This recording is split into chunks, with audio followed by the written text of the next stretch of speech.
everybody. It is Monday, August 5th, and we have just finished the conclusion of this evening's Monday Night Raw. So you know what it's time for? It's time for the Mega Powers Radio Monday Night Raw post-show. Here on the Mega Powers Radio, where you will see hosts from all different shows combining to give you one awesome experience to listen to after Monday Night Raw.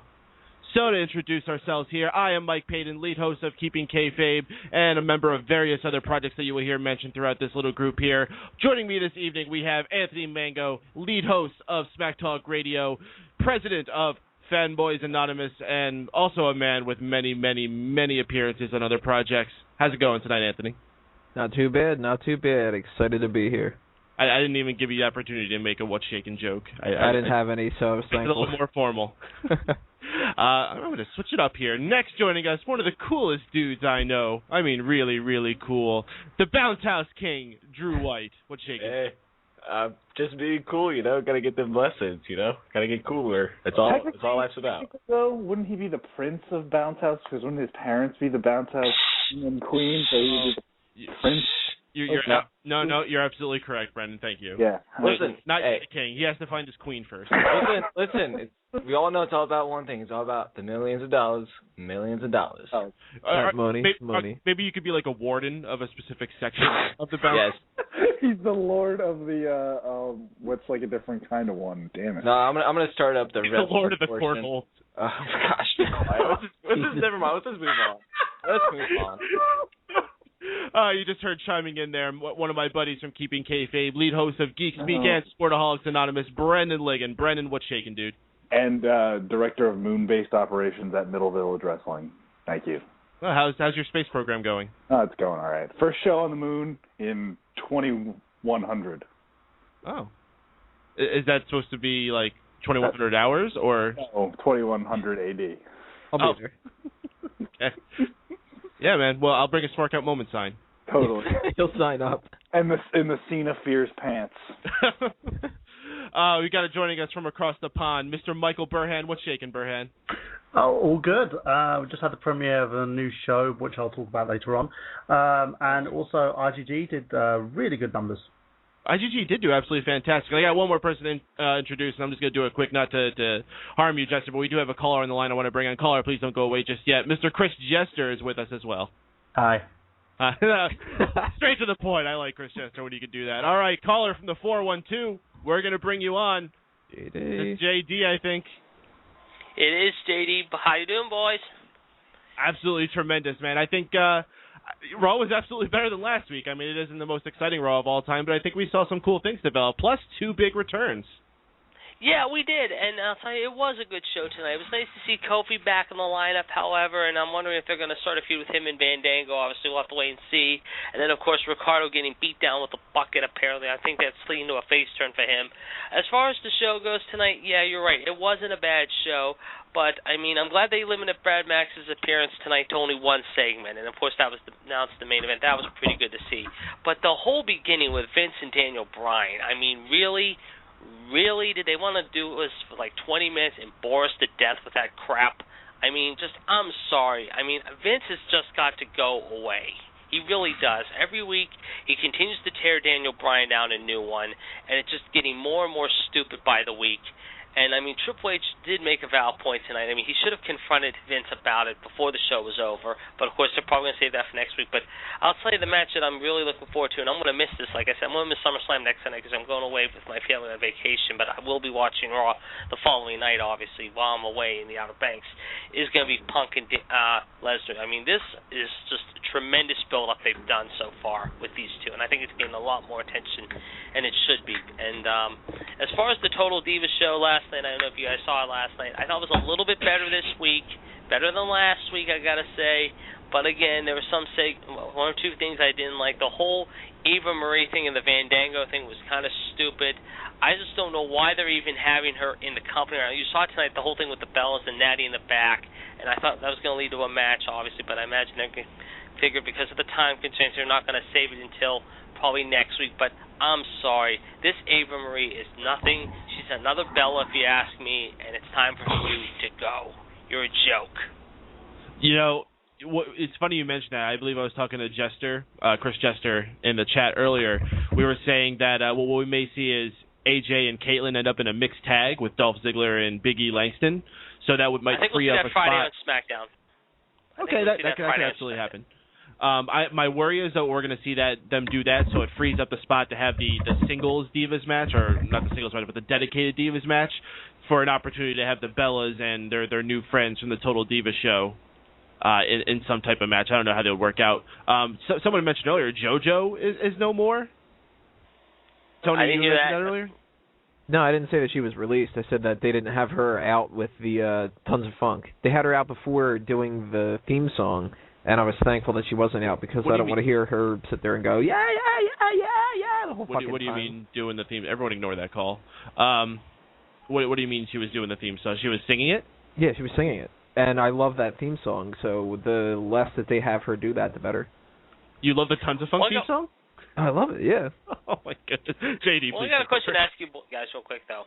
What do you guys make of the Inferno match between Bray Wyatt and Kane? How do you think that's going to go? I mean, this is the first time we're going to do an Inferno match in a long time. I mean, this is kind of a little crazy that they're going with this, though. They kind of hinted. I don't know if they're definitely doing an Inferno match. They hinted that they might be, but if they are, that is really interesting. It's definitely a direction I didn't think they were going to go. You know who I bet has a good opinion about this? Burhan. What do you think about this? What about the Inferno match? Potential Inferno match. The potential Inferno match. I hate Inferno matches. I'm not a fan of them. Usually it's used to get Kane burnt for some reason. Yeah, I don't think he's ever won one of them, has he? Yeah, he won the one with MVP, didn't he? Yeah, MVP's back. Yeah, that's because MVP had that Power Rangers thing going on. In terms of those matches, they're just gimmick matches. I'd rather would have seen him in either a tag team match or a 3-man match against the group. But as far as I'm concerned, I'm not really happy with it. I think it's one of those things that it would have been nice just them to have a nice little singles match and then work on the feud. I agree. You know what would have been really for this feud with Wyatt and Kane, if they had more time? Team Hell No reuniting one more time, take on the Wyatts. Yeah, that would have been. Well, I'll tell you one thing. Should do. You know what they should do as far as the Lesnar Punk thing, though? I'm going to make an observation. This should be a thing they should do, and they might do it. I think they should have done is put Paul Heyman in a freaking a straight jacket like they did back in the day, and hang him above the ring while Lesnar and Punk are going at SummerSlam. That would be kind of neat to see. I have a feeling we're going to see the fur fly even further. I mean, like I said, this has been a great feud, and next week with them with the go home show going into SummerSlam, you know something's going to happen at Sacramento. Yeah, especially with that they confirmed it, actually. The match between CM Punk and Paul Heyman is going to be happening next week. Have no idea what's going to be going on with that. You know Paul Heyman's got something up his sleeve. Oh, of course he does. But like I said, I mean, it was a half-decent show tonight. Like I said, I mean, I'm glad they're starting to limit Max and his appearances, which is great. They don't have to go back to the Weasel thing. But like I said earlier, as far as Vince and Daniel Bryan goes, please get Vince off my television after SummerSlam. Enough is enough of him. We don't need to keep seeing him every week. Just continue to basically say Daniel Bryan's never going to be amount to a great wrestler. I mean, something tells me they're going to do a screw job here like Montreal at SummerSlam. I just have that funny feeling in my stomach something's going to happen, and that's kind of crap if you ask me. Well, it's sort of like Bryan ends up partnering with Vince. Well, I think I've said it before, and I'll say it again. I think Bryan's going to be the Rocky Balboa when it's all said and done. He's going to be the underdog that pulls off the upset. I think he's going to win the title at SummerSlam because you got to keep him as champion, I think, for a few months. I think if they want to do something good, they got to have him. If they want to make him champion, feud with someone like I said, Orton. Maybe possibly feud him with someone like, I don't know, RVD perhaps. It'd be interesting to see him and RVD do a match together. But I think it's time for Cena to get the belt off him for a little while because we all know for years McMahon and Cena are in cahoots together and being the cash cow and the boss, basically. But it's time to give a little underdog, like I said, like Daniel Bryan, a chance to shine. Yeah, he's had that title, 13 times now? It's been more than enough. 10 or 11. 10 or 11. 10 or 11. Like 50 or two? Double digits is too much. Are we talking about something Cena? like that. But like I said, it's Cena's got 11. been 3.5 months for Cena. It's time to give someone else their chance now. Absolutely. And Daniel Bryan, I can't recall the last time that universally a crowd has been so supportive of a person, and consistently. It's not like it's this town kind of likes him a little bit more than that town, and, of course, he's really big in New York City where they attach to someone like him. He has this crowd cheering this yes thing with him anywhere he goes. And it was, I remember when that first came out. Again tonight in Green Bay. It was evidence in Green Bay. We saw that tonight, obviously. Yeah, I remember when the chant first came out. It was everywhere. I mean, I believe Brandon said he heard it at a Yankee game, just randomly in the stands at a Yankee game. Yeah, it was the only thing Green Bay chanted tonight, I think, other than "Go Pack Go." That was the only time I heard this crowd chant anything in unison. Uso. The crowd was dead. Yeah, that was barely. That was the worst Uso chant in the history of Uso chants. Of all time of the Uso chants. Yeah. 8 weeks that they've been doing that chant, Green Bay did it the worst. Definitively. Right? Sweeping proclamation. JD, any other thoughts, man? Nope, that's about it, guys. Have a good week. I'll talk to you again next Monday. Before you go, man, high point, low point. Okay, high point, low point. High point tonight, I would definitely say the Punk Lesnar thing by far was definitely the high point of the night. The low point, the Layla AJ thing. Seriously, come on. I mean, what are they trying to do? Flawless again? Give me a break. Lay J, that's what I'm calling it. Sounds so wrong, so dirty, but good. I like it. All right, guys. Talk to you next Monday. Thanks, JD. Okay, have a wonderful night, man. Lay J. I'm telling you, creative. Call me.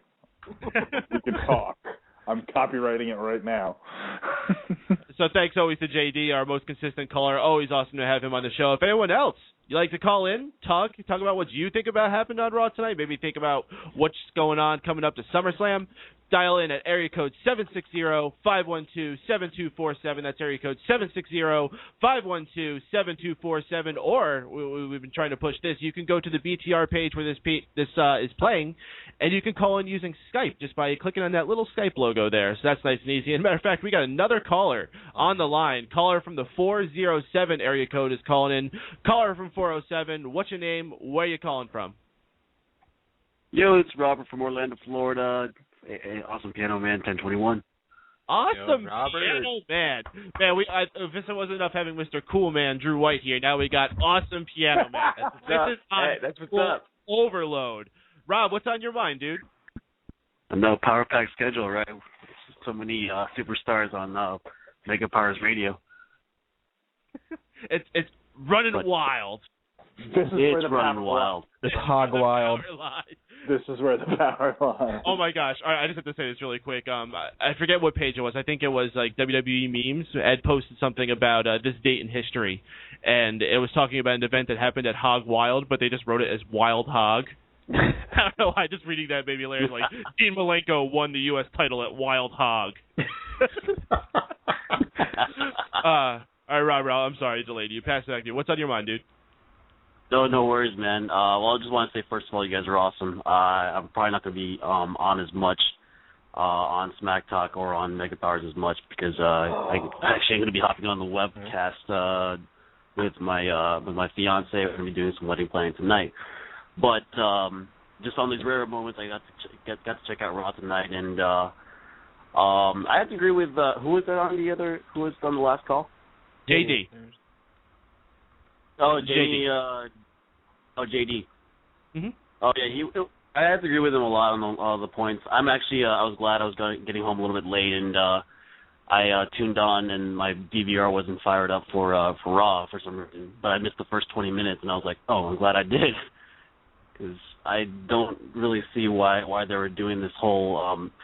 I think for me, that's my thought on this whole Daniel Bryan and Vince McMahon thing. I think they're just kind of just swaying away from trying to put the villainy on somebody else than John Cena.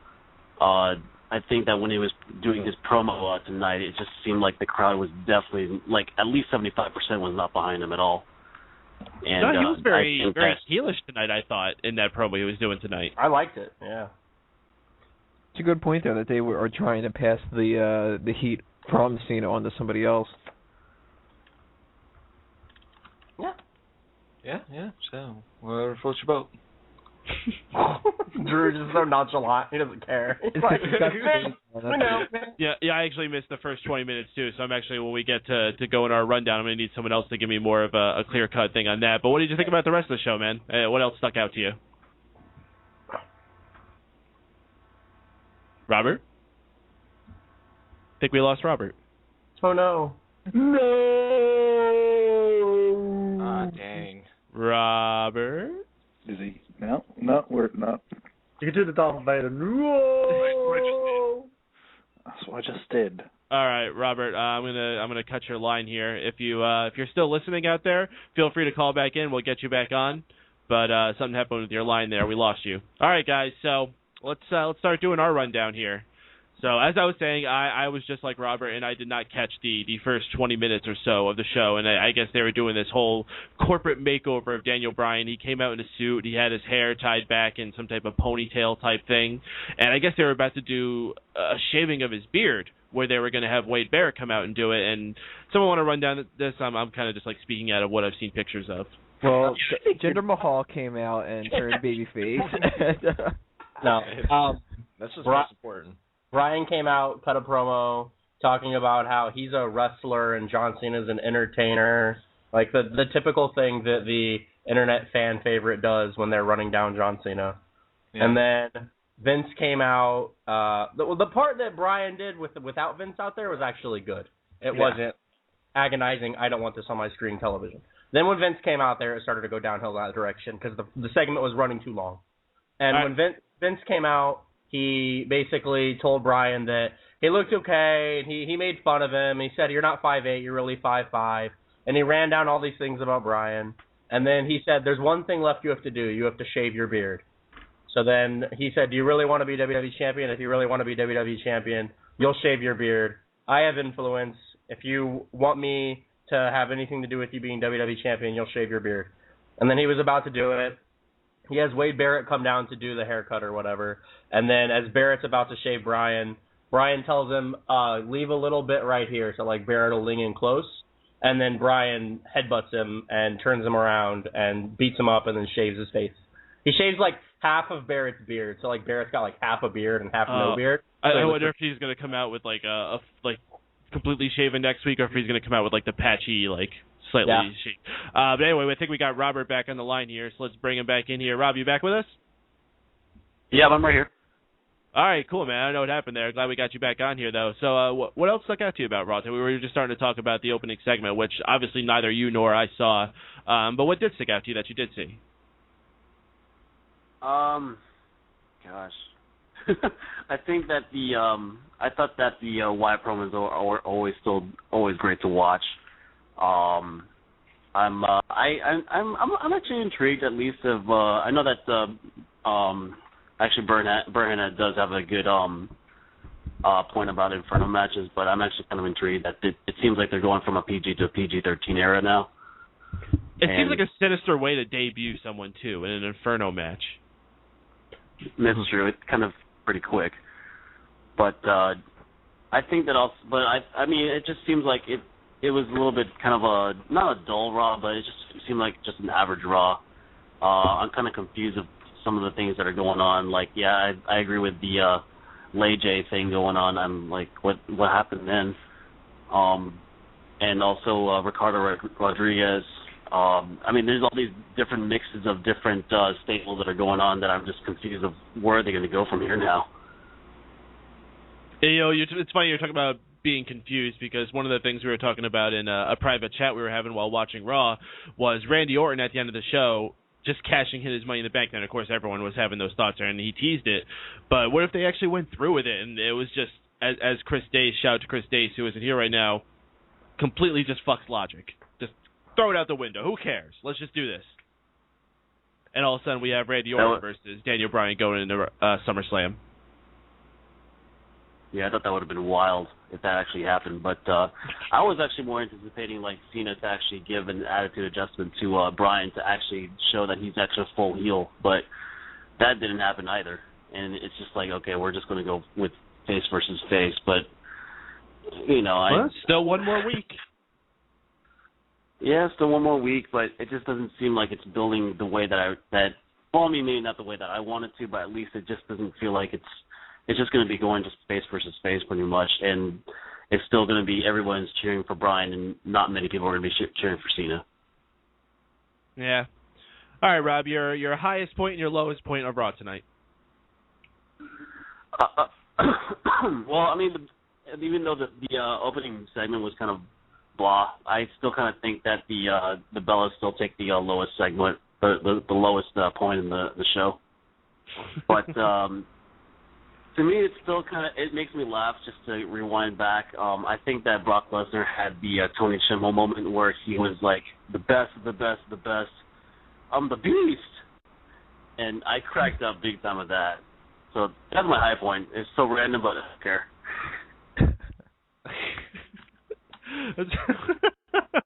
That's a really random one. Awesome, man. Rob, anything else on your mind before you go? No, you guys are awesome. Keeping up the great work. I'll probably see you guys probably in episode 100 of Smack Talk, but keep it up, guys. All right, man. We appreciate you giving the time that you have, man. If you ever do come again, you're always welcome. And congratulations once again, man. I mean, getting married is totally awesome. Hell yeah, man. Yeah, appreciate it, man. Congrats. I give it a 4 out of 10. Appreciate it. Excited. True. All right, man. Good night, Rob. Good night.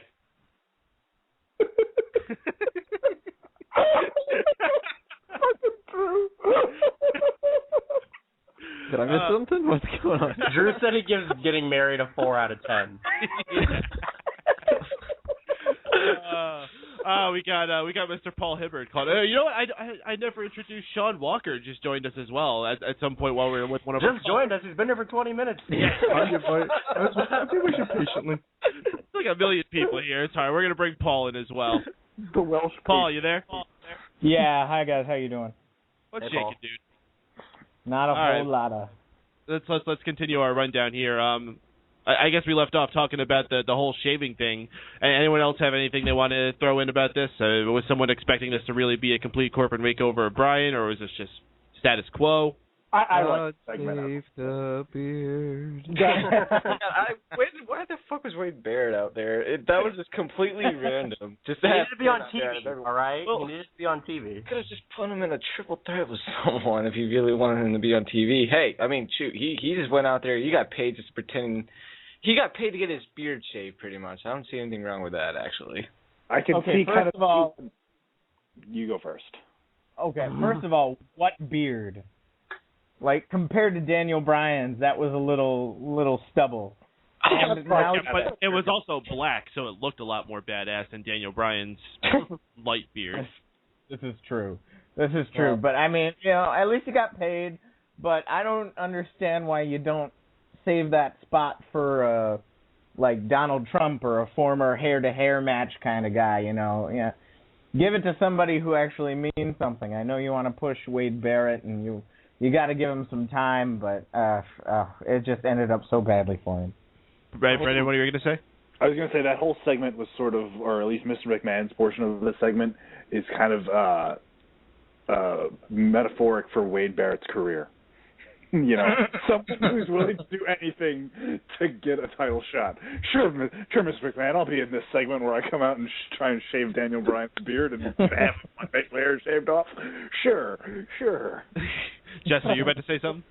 Yeah, the only thing that I was hoping would come out of that segment is that they would start shaving Bryan's beard, and he would just, in the middle of it, change his mind, and he'd just come out every week with, like, this, like, patchy, awful, not completely shaved beard, just to fight the power.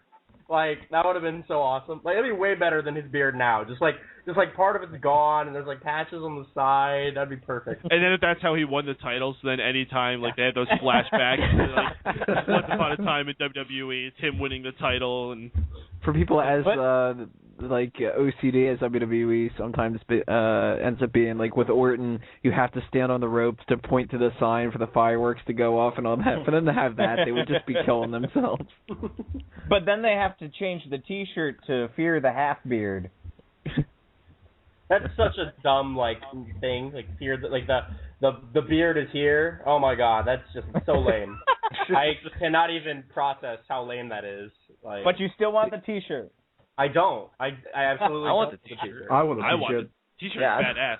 Yeah, I love that. I could make that T-shirt on Paint in 5 minutes. And you can Jester's just being a beard hipster. All right. I mean, Cena's shirt only took about 2 minutes of creativity, not even that to make. So I don't see any issues with Bryan's shirt at all.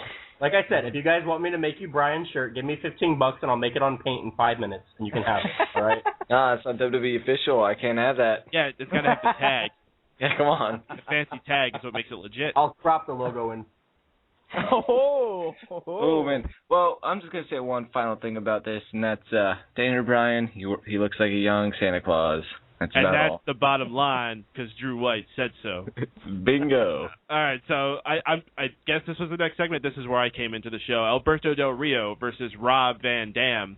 Now, first off, the first thing that stuck out about it to me was returning from serious injury, Ricardo Rodriguez. Who was that? I think it was Brandon that said serious injury to his career. Yeah, that was great. Oh, goodness gracious. Well, RVD wins this match, and after the conclusion of the match, Alberto Del Rio randomly starts attacking Ricardo Rodriguez. He gives him a swift kick to the side of the head, and then he wallops him with the bucket. It's not random. Ricardo handed him the bucket. He put it in the turnbuckles. Del Rio got reversed and lost the match because of it. So he turned on Ricardo because he was upset that Ricardo got involved and it backfired. It's not random. Well, it's my fault that Alberto Del Rio and Rob Van Dam are such repellent for my eyes that I missed this. That's not very good at all. It was really sloppily done. Like you said, RVD's got a really complicated style. So, it's really just weird when he's working with people he hasn't worked with before, and they just have... Which is like everybody in WWE now. I don't think it's necessarily complicated. I think it's just boring is what it is. Okay, first of all... put him up against Del Rio, and it doesn't do any favors. That's a good point. First of all, let's point out that this match ended up with a lame-ass pin. RVD swept the legs and folded Del Rio over, and it didn't even look like a legitimate pin. But it's like a Del Rio thing. Well, it was the World Heavyweight Champion in a match like this. Yeah. He's not supposed to hit his finishing move and pin him clean. He's supposed to get a surprise roll of victory. No, but wait a minute. Didn't now I don't know where this happened. Did Rob Van Dam get added to the match at SummerSlam? Is that No, I was still joking around with you at that point. Oh, jeez. No. Can we get what we should do though for this segment? We have to get an RIP the bucket meme going. Yeah. Show the crushed flattened bucket. Bucket, we hardly knew ye. And why was this not a disqualification? Though Mike Chioda was looking directly at the bucket, smacked Del Rio in the face, and it's just kind of like, well, I didn't see somebody hit him with it. Ricardo introduced the bucket, and generally, if the other person introduces the weapon and it gets used on them, they don't call it disqualification. Also, like you said, he didn't hit him with it; he ran into it. That's wrestling logic, though. It's a referee's discretion. It's kind of like when Shawn Michaels and The Undertaker were fighting, and they used a chair or something like that. The ref allowed it. God, it seems like for the past few weeks, the refs have been a bit off in their game. I think they've got some replacement refs or something, because I swear there's been at least something in at least one match where there should have been a DQ, but they don't call it for the past few weeks. Well, it's like having a no DQ. It was in Green Bay. Let's put that there. Yes, where whenever Russell Wilson throws an interception, it's a touchdown. Right. Oh, man. I saw Rogers 316 sign in the thing. Yeah. We're not going down this direction. We're not talking about sports. No. No. Can we talk about how Del Rio saved the whole thing by beating up Ricardo Rodriguez? The crowd was totally not into that match until Del Rio beat Ricardo's ass. That got one of the biggest pops of the night. Yeah, take that, you Mexican slave. Go ahead, God, whatever I said, it was totally that's worse than what he just said. Oh my God! No, I was just saying it just shows how over Ricardo it actually is, and I honestly didn't think he was over as much as you guys said he was, but he's pretty over apparently. Who would have thought? Can I just say I missed this match because I was getting an ice cream bath? I think you had a better experience. I was going to say, I think it's a far better investment than watching this. What would you do for a Klondike bar? I'd miss Alberto Del Rio versus RVD. Oh, man. What do you want a bucket for it? So who gives Ricardo this match a 5? What was that, Drew? Who gives this match a 5? A 5? Yeah. Like, it's 5, like the top? Is it like 5 stars, what you're saying? Like 5-star frog splash good? You got me. People will catch on to it. Damn. Like 2013 RVD 5-star frog splash, or like 1999 RVD 5-star come on. frog 2013 RVD does like a 2.5 frogs. You know, he never gets higher anymore. He never gets higher anymore. I'm sure he gets high every day. So JBL points out whenever he does the frog splash, like, look how high he gets. Yeah. Look at him in that sky. All right, so after that match, we have Cody Rhodes coming out to the ring. He shows a video package of what happened on SmackDown, where he stole the Money in the Bank briefcase and tossed it in to the Gulf of Mexico. Was that what it was? Yep. He pulls out the briefcase out of a box, and it's covered in seaweed and algae. It's all bent and dented in. He taunts Sandow into the ring, and then he starts beating him away, which is quick and pointless. And then he empties the briefcase and shows off the soaked contract and tosses the briefcase out of the ring. Sandow doesn't go to get it. He just sits on his bum on the ramp, and nothing happened. This did absolutely nothing to help this feud along. Absolutely. Yeah.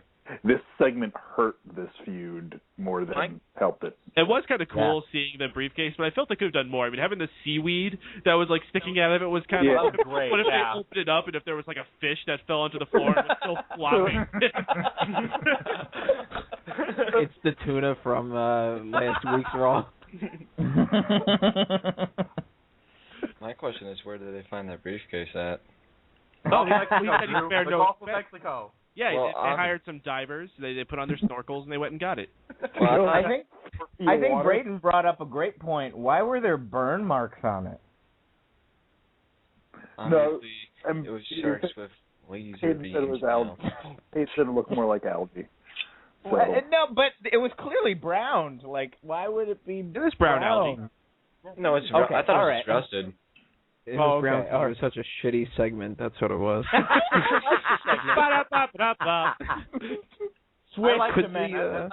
I like what they did with the briefcase, like dressing it up so it looked like it was at the bottom of the fucking Gulf of Mexico, and like having like water. What? That water looked like it was 4 feet deep. Yeah, I know. Like that's what made the whole time where it actually got thrown to the Gulf of Mexico so funny in the first place. Sandow, I can't swim. He's like fucking drowning in the shallow pool. But no, like I thought it was cool that they had the briefcase, they brought it out, they had the soaked contract. I don't know if they're like, are they implying like, oh, the contract's no good now because it's like wet and torn up, or like I don't understand. Can they just write up another one for Damien? Like, what goes on? Yeah, like they didn't make copies or something. It's only the one contract. And like every time in the past when somebody's just handed the briefcase to somebody in the back, they've just been double checking the contract real fast. Is this a legitimate one? Is it wet? No. Okay, it isn't. All right, let's go. Well, yeah, I've always wondered that. Like whenever they cash in the briefcase, they always hand the ref the briefcase. It's not like the ref opens it and looks to make sure the contract's in there. Like the briefcase and won the title, and then he still had the contract in the back. So like if he lost it, he could come out later and be like, How funny would it have been, though, if, like, they just never mentioned the Money in the Bank briefcase for, like, months and months, and then randomly Damien Sandow just comes out while Cody Rhodes is in, like, finally wins his World Heavyweight title by his own means, and he just comes out, and he's, like, covered in seaweed himself, and the briefcase is covered in seaweed. Like, I learned swimming lesson. They get taped together. I would love to see a referee actually open the briefcase and be like, wait a minute, there's no contract in here. So this match isn't valid.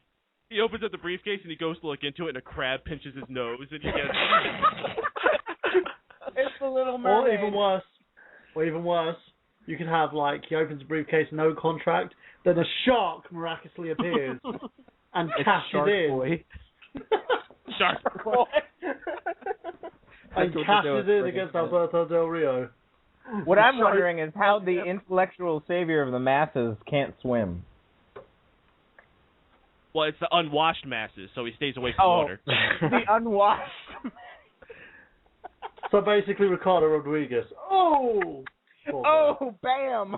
All right, so could the audience not give any more of a shit about this whatsoever? That was so dead. They were so dead quiet. I felt bad for those guys, actually. Like, I actually got uncomfortable watching it because it was just like, it almost was like the dead quiet that happens when they are not sure if somebody got injured. Mm-hmm. And people are just kind of like, oh, shit, maybe we should just pay attention. This wasn't like the whole, well, I'm so wrapped up that I'm speechless. This was just kind of like, everybody was like looking at like the ceiling or something and just kind of being like, oh, look, there's lights instead of watching this. Like, this is awful the way that the crowd was reacting to this. I mean, it seemed like it was that, what the hell was that name of that fucking town that they were at a couple of weeks ago? Sioux City, Iowa. Sioux City, Iowa. Yeah. It was, what are they, like, half the people migrated from over there? God, how could you forget that? That's such a monumental thing for us. Come on. Well, now we can add Green Bay to that list now. Green Bay was awful tonight. Was it like the first warning? So we're not going to talk about that here. I'm not talking about that. I'm not talking about that. So after that match, we had a WrestleMania rematch between Ryback and Mark Henry. Ow! And literally, as soon as the bell finished ringing, people started chanting boring. Was. Spot on. If I got to give Green Bay, I was just making fun of Green Bay, but you know what? Spot on. Spot on. This match ended up ending with Ryback walking out and Mark Henry winning via countout. Ryback stealing Fandango's ways of finishing matches. What's up with that? Well, now that's the late. Fandango just fucking gets pinned now. Wait, no, Peyton, you have to say it like the Hurricane. What? Say what like the Hurricane? Peyton, you have to say, yeah, you have to say it like the Hurricane. Say what like the Hurricane? What's up with that? What's up with that? Oh, what's up with that? I thought you like how say Fandango. Like I'm like I don't know how he says Fandango. No. Rock you like a hurricane. What? Fandango. Fandango. They really did though. Like literally, like they might have been like 2 bell rings into it before like the first boring. Like they didn't give it the slightest chance whatsoever. They probably I'll go WrestleMania again. Boring. And you're not doing Ryback's tough guy character any favors here. The worst part of this match was that there was no tuna salad. Let it go. Absolutely nothing. Let it go. Absolutely nothing. Just like the Cody Rhodes, Damien Sandow segment. Well, there was something at least. They got a boring and a Goldberg chant out of it, so you know. Yeah, at least there was something in this. Yeah, see, we were talking there was no chance. There was a boring and a Goldberg chant. Just what WWE wants happening during their matches. Okay, honest question. Do you guys think if they turned Ryback back to being a babyface that it would salvage anything that he's got going right now? Because right now he's like literally just nobody gives a shit. Like as soon as they turned him heel, he gradually just went more and more down, and I don't think he could possibly get any further to rock bottom. Like there was no point in beating Chris Jericho. It did nothing for him. It did nothing. Too little, too late. Yeah. Yeah. Well, no, to me, if they turn him back face, you have to keep Big Show heel whenever he returns, because you know he was supposed to return a couple of weeks ago, and that didn't happen. But you know, why not give it a shot? Because you know, if you're trying to save this guy's career, heel's not working. That they just need to take that with the Miz and like turn him back heel. Mm-hmm. So I say chuck Ryback on NXT and bring back Cesaro full time. I think turn Ryback face, throw him on SmackDown, and just have him beat like mid-carders on SmackDown for a while and kind of get back to being relevant. Because he's literally, they're just using him as that guy who was in a main event feud with Cena a while back so we can use him in big matches now. And nobody cares about him. So it doesn't work. So pretty much what State did when he first showed up.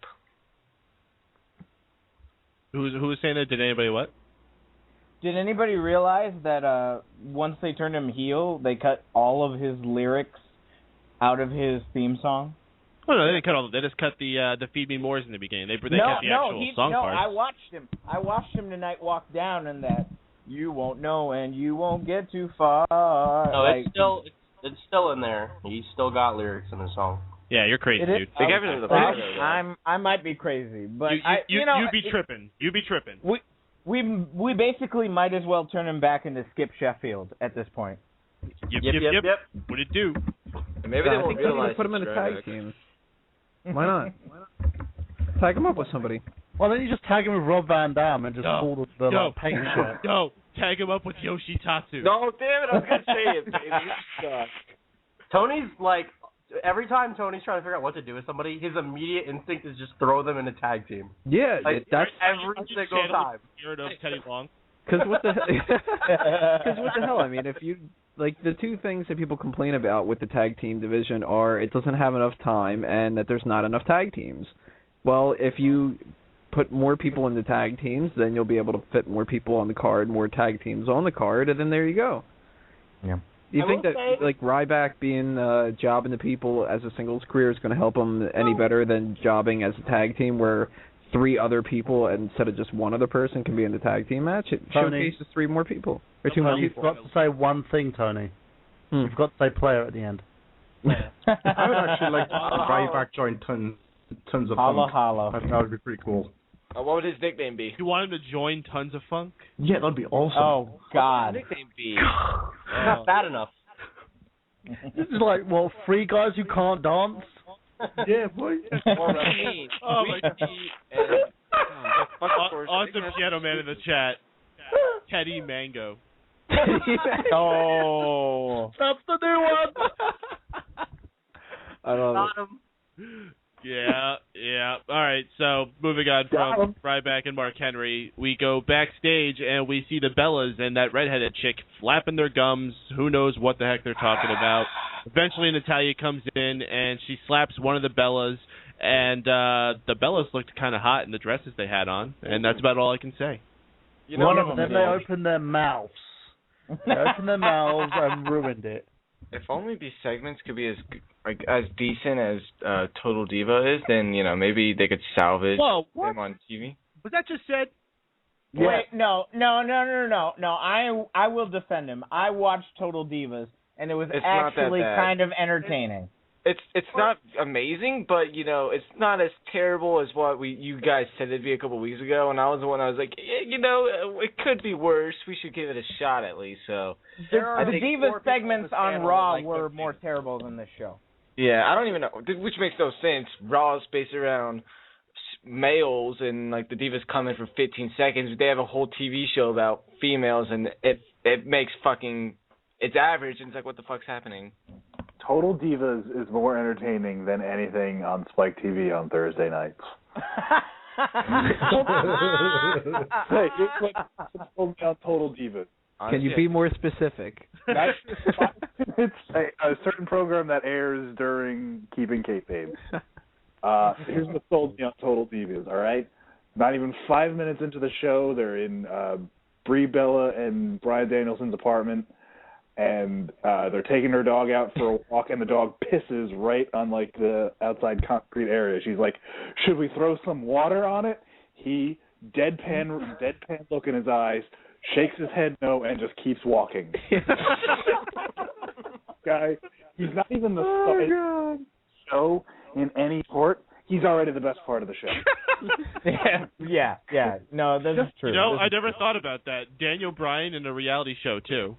Him just reacting to the situations he's in is hilarious. He's just there. I don't even think he's mic'd up. Him living in an apartment just seems weird to me, though. I would have thought he lived in like a log cabin. You know what? You watched the second episode vegan. Because he goes on the whole thing about the house that he grew up in is where he lives, and he's like, this bed frame was my parents. The furniture here, that's my parents. I don't have a TV, but I have antlers. You mean he's not nailing Brie Bella? That's all I'm saying. That's where he sleeps when he's not. Giving her his vegan dick. Hey, he ate a Wait, steak can we tonight. talk about Natalya's boobs? We missed that segment. We totally missed that segment when they showed like this video of him getting the makeover. He eats a steak, and it's like, okay, that's gotta be fake mean. There's he dropped the vegan thing a long time ago. Yeah, he was getting Really? he got poisoning. What was it called? Tofu poisoning. He was having a protein deficiency. Soy intolerance. No, yeah, tofu intolerance. That was it. Tofu intolerance. Look, I have Bryan intolerance. I'm not. No, apparently with that sort of thing. No, soy intolerance. That was it. Something like that. Apparently, when he was eating abundance of it, it was causing his body to reject it. If that made sense, so he went back to eating meat again. I'm not soy intolerant. I just don't put up with any of soy's bullshit. Oh my god! With that, we go into the next segment, which was another non-wrestling segment. John Cena coming out to the ring, speaking in a very semi-villain-like tone. It was interesting. I got to say, when John Cena really needs to go out there and deliver, he can. I mean, it was a response to what Daniel Bryan did earlier on in the show. I mean, Daniel Bryan was shooting straight from the hip, and I thought for a few minutes there that Bryan was going to go off on like a CM Punk style rant. Yeah. It was clearly kind of what they told him to do, but I think they might have limited his time to 2 minutes or whatever. Just here's 3 minutes. Say whatever you got to say, and then we'll have Vince interrupt you. But John did his thing. He was very convincing. I wouldn't say heelish, but he was certainly. I could tell that he was speaking somewhere from a real place, not kayfabed up. Maybe a little bit. Speaking from his elbow. His elbow. The thing with his elbow is kind of weird. Now I'm totally going to be looking at how every like same thing that I thought. The weird thing was it was wrapped up by the end of the night. What? It was? It was. Yeah. It was wrapped up by the end of the night. He wraps it up when he wrestles, but he wanted to point it out when he was doing his promo. That's why he didn't wrap it up. No, he's got his weird Wonder Woman wristbands on it when he wrestles. What he did is he said to everybody, look at my elbow, and then he felt self-conscious, so now he's wrapping it up. It looks like football. It really does. I'm sorry, guys. I don't know what you guys are talking about. He stopped wrapping it up years ago. Oh. 10 Snap. 10 There's a bunch of little fruity pebbles out there in West Newbury. When he was going on about he keeps it real, he's never changed. It's really Cena. Yeah, I liked it. I liked his promo. I thought it was the second best part of the show. It was very good. Unfortunately, he got interrupted by Randy Orton coming out, and oh my god, I can't remember exactly what the first thing Randy Orton said. But he's like, you spend all this time worrying about the target on your back, you forget about the target that's staring you right in the face. Yeah. It doesn't even make sense. And then it doesn't matter who walks out as the WWE title. Yeah, because the champ is here, and he holds up the briefcase. And basically what Randy Orton does is he's the Hulk of the WWE, and he just goes out and he's like, RKO smash. Is he saying that the champ is the briefcase? The briefcase is the WWE title. Well, see, there's the actual twist that's going to happen here. Vince McMahon doesn't want Daniel Bryan or John Cena to be the champion, so the belt's going to be the champion, and we're going to have a match with the Money in the Bank briefcase. And whoever walks out as the WWE title, then they're going to go on to defend themselves at Night of Champions. Oh my god. Yeah, Awesome Piano Man has just postulated another possible scenario. Randy Orton goes to cash in the briefcase, and when the ref opens it to look inside, it's Hornswoggle. Maybe he's not under the ring anymore. He's in the briefcase. Maybe when he goes to cash it in, they'll see that it's wet and it'll be invalid. The signature is unreadable. Wait, this wasn't put in the ocean? Oh, why is it so greasy? No. The worst part, that you open the briefcase and you'll find a turd in there. I couldn't resist. I don't know. How long before Randy Orton makes an appearance on Total Divas and shits in everyone's duffel bag? He puts on a Mark Henry. That's what I do, shirt. That's what I poo. It's going to be spelled D-O-O. That's what I poo. That's what I do. That's what I poo. There you go. This shoot was. We've had more fun joking about random crap in this than we did the actual segment, probably. Yeah, I haven't even gotten to like the biggest part of this segment. After Randy Orton comes out, the Shield's music hits and they surround the ring. Randy Orton and John Cena try to fight them off for a little bit, and eventually Daniel Bryan comes out to even the numbers, chasing the Shield off a bit. And then Brad Maddox comes out. Hold on a minute, players. And he makes a 6-man tag for later on the night. Wait, so Brad Maddox was on TV? I didn't even realize it. Yeah, he had like one 12-second segment, and that's it. Gosh, what's the point of him being the GM? I was really looking forward to it. Oh, God. You need to have small doses of Brad Maddox, or he'll get too overbearing. Nah, dude, nah. You gotta have big doses, like the big old buckets from KFC doses of it. I want a nice big pill labeled Brad Maddox shoved down my throat. Yeah, I want him into no water. I want it raw. Pause. That is like no homo. That's some stuff you put on the gay channel. You want some Brad Maddox shoved down your throat. Raw is Brad Maddox, okay? Yeah. Right now it is. All right. So next thing we had was Wyatt family members Luke Harper and Erick Rowan going against Tons of Funk. This was short, quick, but it wasn't bad. You know, it was 4 really big dudes in there just pouncing on each other for a little. Matter of fact, Rowan did the pounce, the old move of Marcus Corvan, right into Brodus Clay, and he freaking launched Clay. It's crazy to see a guy like the size of Clay get just shoved like no problem. And I think that's because Erick Rowan is a freaking enormous specimen himself. Yes. There is a whole lot of beef cheese in this match. That's all I'm going to say. You know, there are not a lot of henchmen that I like in the WWE or WWF, but these guys have a lot of talent, and I think they should be pushed more than Bray Wyatt. Unless Bray Wyatt actually gets in the ring and shows us what he can do. Like, we've seen more from these two guys, Rowan and Harper, and they are fantastic athletes. They have, ruthless aggression, you know what I mean? I'm not sold on Rowan yet. Harper's pretty cool. I'm not sold on Rowan yet, though. Which one's Rowan? I don't know. The one with the big red beard. Looks kind of like a Highlander. Oh, the one you have, right? Is that the one you have? That's the one I have, yeah. There can be only one. Well, he was better than, who did I have before him? Was it Ryback? I don't remember. Someone not good. Better than Trey Dallas? You have him at one point? Sorrow for Chris Jericho. No, I think I still have Bo Dallas. Brandon, sorry. Fucking idiot. Yeah, all right. So, the Wyatt family ended up winning, and then Bray Wyatt came into the ring. He did his finisher, which, if you didn't know, is called the Sister Abigail, which I just love that name. I mean, I don't know why they haven't actually been stating it when he does it. Maybe they're going to try to give it a different name, which would be terrible. I think Sister Abigail is an awesome name for his finishing move. They'll probably call it like the Twill Switch or something like that, Can someone explain to me why it's called the Sister Abigail? That's completely lost on me if it's a reference to something. Because it's weird. Yeah, eerie, man. It's cool. Weird. It's fucking gimmick. It's cryptic, is what it is. You probably have to look up some church reference to get it. I don't know.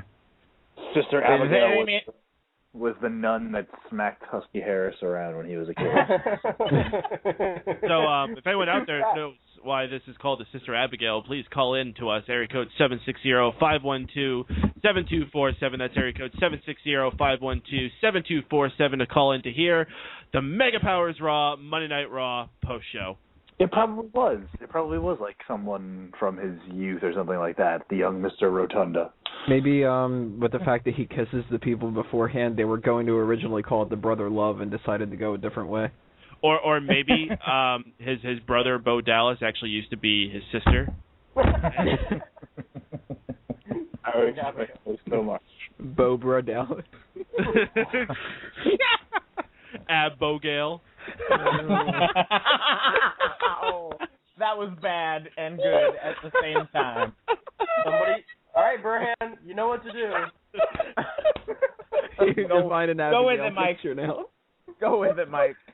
Oh, goodness gracious. All right, so he does the Sister Abigail to Brodus Clay, and then he calls out Kane. The fire goes, and Kane appears on the Titantron, and he says, "How am I supposed to follow the buzzards when I pull the wings off of them for fun?" That was a cool little line. And then by the end of what he was speaking, he mentions that they're going to be surrounded by a ring of fire or something like that. and basically hinting towards a potential Inferno match. Oh, or he was just saying that the fire that he was just going to put around the ring to scare Bray right there was the fire he was talking about. Or maybe you know how like Undertaker used to come out to Johnny Cash with Ain't No Grave? Maybe Kane's going to come out to Ring of Fire.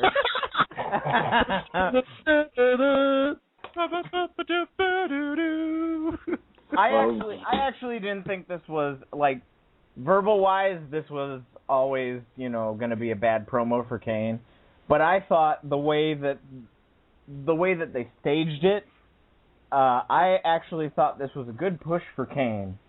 And whether or not they do an Inferno match, this is actually a pretty good push for him. I think Kane might get some pop from this.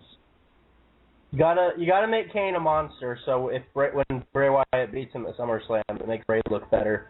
I want to say about Bray, I really, really like his promo style. It's really unique and it's really eerie, and he's probably my favorite speaker in the company right now. It's just really, really good stuff. It's very interesting. Every time he talks, I want to pay attention.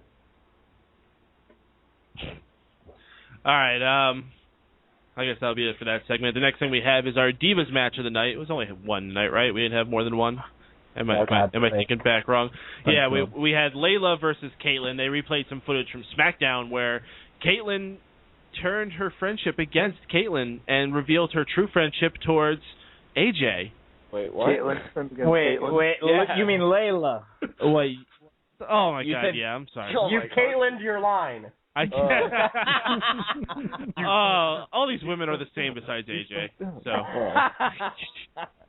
Layla turned against Kaitlyn and aligned herself with AJ, and I guess she's doing her flawless thing again now. Hooray! Sure? Hey, Layla. Sure it was Layla who turned against Kaitlyn. Are you positive? Yeah. Final answer. Wait. I want to phone a friend. Okay. Shoot, get Austin Piano Man. Maybe JD will call back. Maybe he knows. Sorry, Regis. I just want to say, Layla's really hot. Awesome Piano Man just called me Peyton Cara. You had one job, Peyton, one job. Sick bird. The only way that this flawless thing's going to be decent is if they bring back McCool. Fuck yeah, bring back the hot school teacher. That would be cool. No. Would it be McCool? Yeah, I was about to say that. God damn it. Shut up, Teddy Mango. So they can be in tag team matches. That's what I'm going for here. Holla, holla, holla. Oh, maybe they can have like a Divas tag title. That'd be cool, right? Oh, shut up. Michelle McCool. God. Get out. Michelle McCool can come back so she could go 1-on-1 with the Undertaker. And Gross. she ends up beating the streak. So I guess we have a lot to say about this match, but essentially what I thought, and I guess a few of us thought, Layla versus Kaitlyn was the battle of who has the worst theme song. Oh. I'm insatiable. How many people have used that theme? I have. Apparently she used to have a boy who likes it rough. Gosh, what was that? Was Layla's theme before. Layla's theme came out to Michelle McCool's theme. You're not enough for me. No, I like that. That's a good one. That used to be Tori Wilson's old team, didn't it? Mm-hmm. It did, yes. Oh, shoot, I'm spacing on Tori's old theme though. This is sad. The one Layla's using is one of them. Oh, really? Yeah, Tori used it, so did Tiffany, and probably at least one other girl too. Gosh, why are they just recycling themes? They don't have enough creativity to come up with their own? Jim Johnson doesn't care enough about the divas to make them their own themes. Yeah, the last time he wrote a theme song for a diva, it was da da da da da da da da da da da. That is a great theme song, okay? Whose are you doing? What? Who is that? That was one of Kaitlyn's old themes. Oh. Can we please go back to the days when Lita had her own theme and Trish Stratus had her own theme? That was a pretty terrible theme too. I liked Lita's theme. What? Man, Lita's theme was awesome. Yeah. God, it was just some guy screaming. I was just a guy screaming at me. I didn't enjoy it too much. Fucking annoying as shit. That's all. I'm pretty sure the same band that did that is the one that did Rob Van Dam's theme in TNA.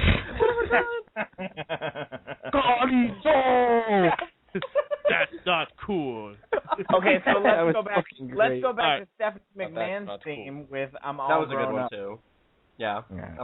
It's It's okay. But anyway, let's pull it back to this match. There's some weird moment. Well, there's a few weird moments, but there was one where Layla was like tangling herself up in the ropes and screaming. She sounded like a seal. It was weird. It was awful. Oh, it's because it's Shark Week.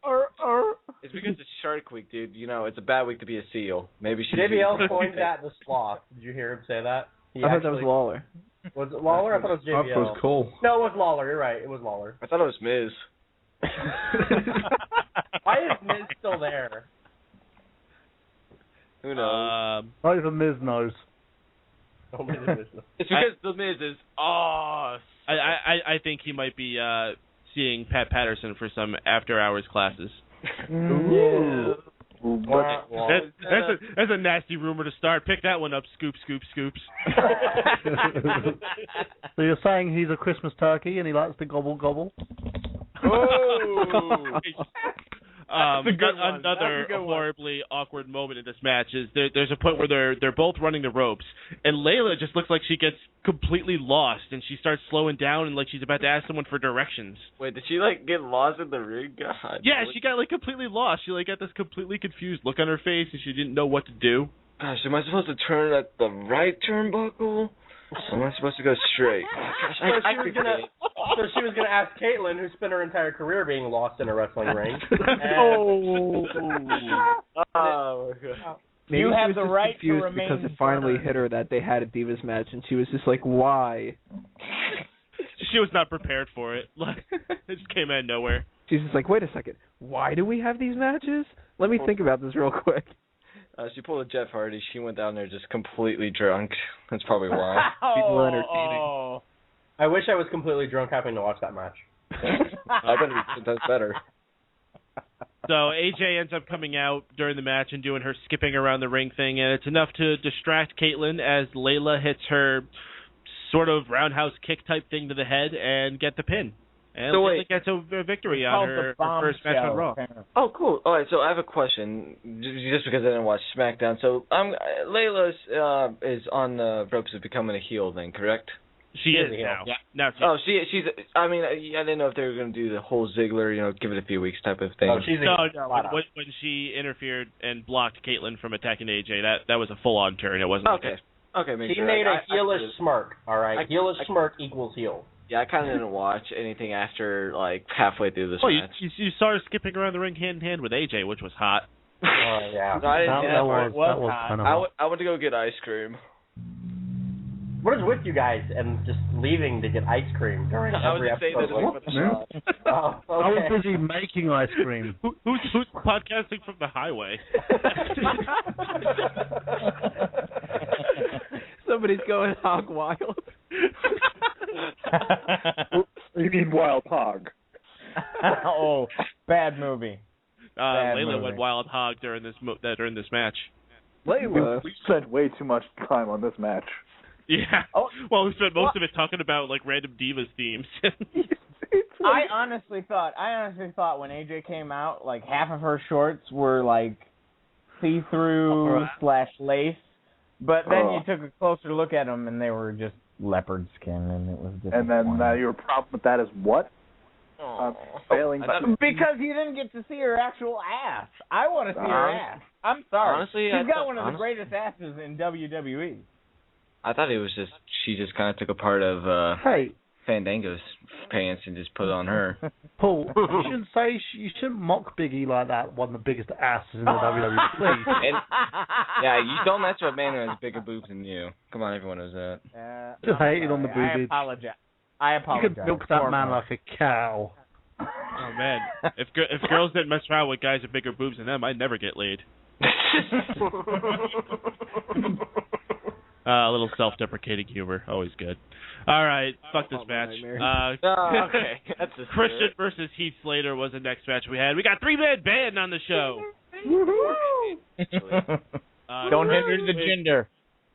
Christian wins with a spear out of nowhere. Right here. And the Jinder Mahal face turn is delayed another week. But it's not like Kaitlyn does a better spear than Christian. Get out. Kaitlyn doesn't do a better anything than anyone. They're both pretty bad. Christian Spear looks so weak. I mean, he's in there with a professional like Slater who could sell the shit out of that spear. That's what it is. Heath Slater needs a push. Push Heath Slater. I thought they said 3-man band was the push. What are you talking about? Hey.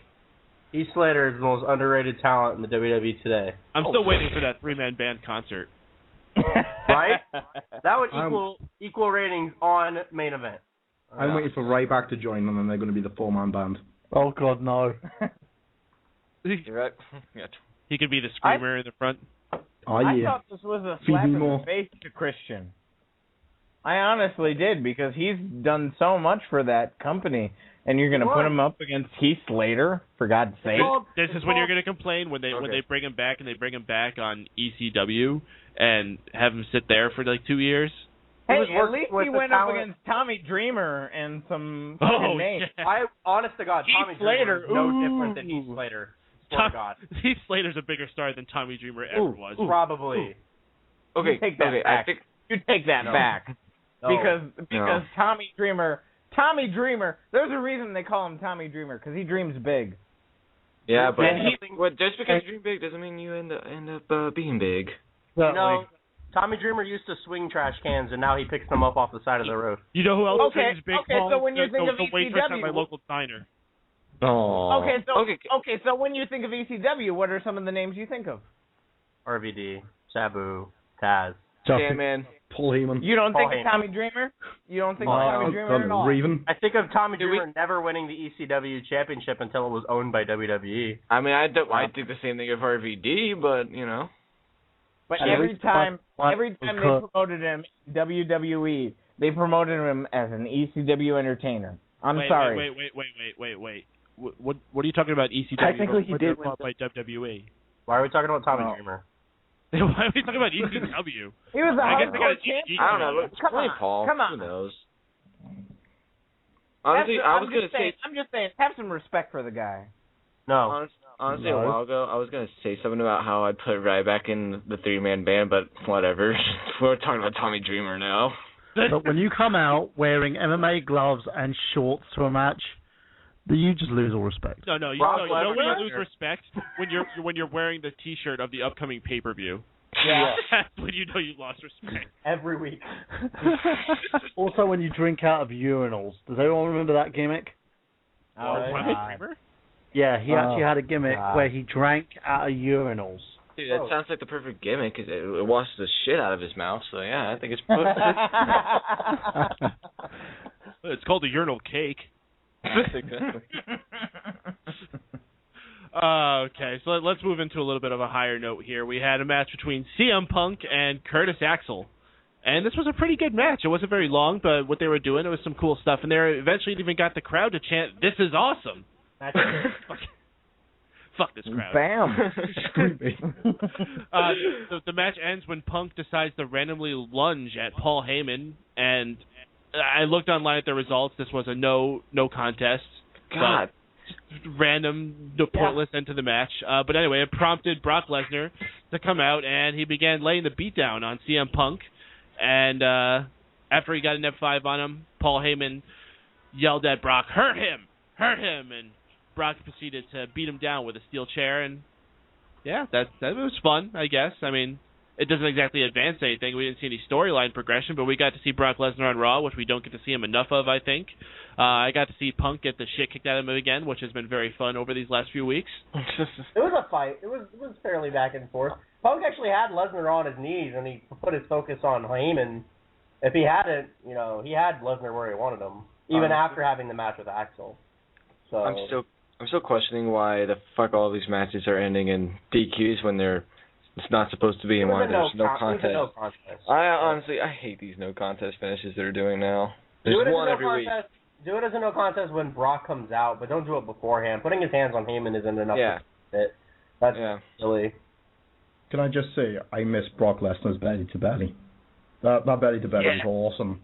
Oh, he threw him like it was nothing. I am really looking forward to this match just because of the stuff that physically Brock Lesnar can do to CM Punk, as a feather, just throw him across the ring. Yeah, probably just be like, just do it, man, just fucking toss me.